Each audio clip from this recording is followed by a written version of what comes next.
திருச்செங்கோடு நகரிலே அதிகப்படியான பக்தர்கள் மாலை அணிந்து விரதம் இருந்து நேர்த்தி கடனை செலுத்தும் விதமாக 60 அடி மகா குண்டம் இறங்கும் விழா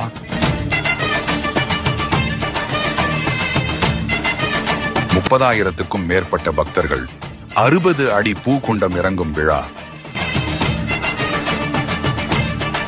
திருச்செங்கோடு அருள்மிகு சின்ன ஓங்காளியம்மன் திருக்கோயிலின் மிக பிரம்மாண்டமான பெருவிழா.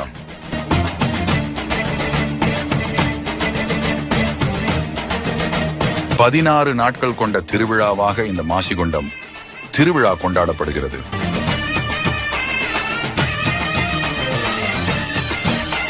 மிக விரைவில் திருச்செங்கோடு நகரை திருவிழா கோலாகலமாக்க வருகிறது. இந்த மாசிகுண்டம் திருவிழா மகா குண்டம் பெருவிழா